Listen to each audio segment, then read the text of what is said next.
एक पंडित जी राम कथा सुना रहे थे। लोग आते और आनंद विभोर होकर जाते।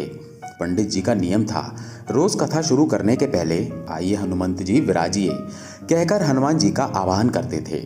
फिर 1 घंटा प्रवचन करते थे। वकील साहब हर रोज कथा सुनने आते। वकील साहब की भक्ति भाव पर एक दिन तर्कशीलता हावी हो गई। उन्हें लगा कि महाराज रोज आइए हनुमंत जी विराजिए कहते हैं, तो क्या हनुमान जी सचमुच आते होंगे? अतः वकील साहब ने पंडित जी से पूछ ही लिया, महाराज जी आप रामायण कथा बहुत अच्छी करते हैं, हमें बड़ा रस आता है, परंतु आप जो गद्दी प्रतिदिन हनुमान जी को देते हैं उस पर हनुमान जी क्या सचमुच विराजते हैं? पंडित जी बोले, हाँ, ये मेरा व्यक्तिगत विश्वास है कि राम कथा हो रही हो तो हनुमान जी अवश्य पधारते हैं। वकील ने कहा, महाराज ऐसे बात नहीं बनेगी। हनुमान जी यहाँ आते हैं, इसका कोई सबूत दीजिए। आपको साबित करके दिखाना है कि हनुमान जी आपकी कथा सुनने आते हैं। महाराज जी ने बहुत समझाया कि भैया आस्था को किसी सबूत की कसौटी पर नहीं कसना चाहिए। ये तो भक्त और भगवान के बीच का प्रेम रस है, व्यक्तिगत श्रद्धा का विषय है। आप कहो तो मैं प्रवचन करना बंद कर दूं या आप कथा में आना छोड़ दो। लेकिन वकील नहीं माना। वो कहता ही रहा कि आप कई दिनों से दावा करते आ रहे हैं, ये बात और स्थानों पर भी कहते होंगे, इसलिए महाराज आपको तो प्रमाणित करना होगा कि हनुमान जी कथा सुनने आते हैं। इस तरह दोनों के बीच वाद विवाद होता रहा। मौखिक संघर्ष बढ़ता चला गया।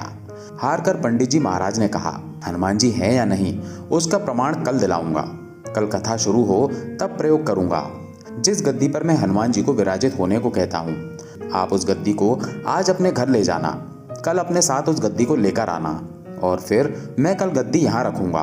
मैं कथा से पहले हनुमान जी को बुलाऊंगा, फिर आप गद्दी ऊंची उठाना। यदि आपने गद्दी ऊंची कर दी तो समझना कि हनुमान जी नहीं है। वकील इस कसौटी के लिए तैयार हो गया।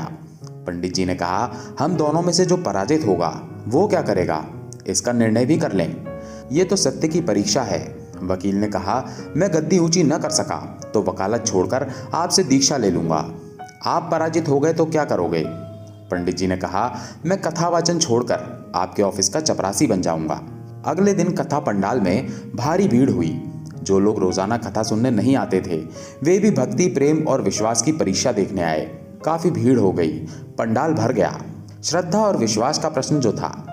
पंडित जी महाराज और वकील साहब कथा पंडाल में पधारे। गद्दी रखी गई।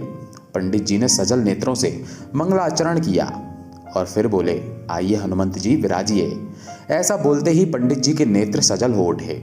मन ही मन पंडित जी बोले, प्रभु आज मेरा प्रश्न नहीं बल्कि रघुकुल रीति की परंपरा का सवाल है। मैं तो एक साधारण जन हूँ, मेरी भक्ति और आस्था की लाज रखना। फिर वकील साहब को निमंत्रण दिया गया, आइए गद्दी ऊंची कीजिए। लोगों की आंखें जम गईं। वकील साहब खड़े हुए। उन्होंने गद्दी उठाने के लिए हाथ बढ़ाया पर गद्दी को स्पर्श भी ना कर सके। जो भी कारण रहा, उन्होंने 3 बार हाथ बढ़ाया किंतु तीनों बार असफल रहे। पंडित जी देख रहे थे। गद्दी को पकड़ना तो दूर, वकील साहब गद्दी को छू भी न सके। तीनों बार वकील साहब पसीने से तरबतर हो गए। वकील साहब पंडित जी महाराज के चरणों में गिर पड़े और बोले, महाराज गद्दी उठाना तो दूर, मुझे नहीं मालूम कि क्यों मेरा हाथ भी गद्दी तक नहीं पहुंच पा रहा है, अतः मैं अपनी हार स्वीकार करता हूं। कहते हैं कि श्रद्धा और भक्ति के साथ की गई आराधना में बहुत शक्ति होती है। मानो तो देव, नहीं तो पत्थर। प्रभु की मूर्ति तो पाषाण की ही होती है, लेकिन भक्त के भाव से उसमें प्राण प्रतिष्ठा होती है तो प्रभु विराजते हैं। श्री राम की जय। जय बजरंगबली।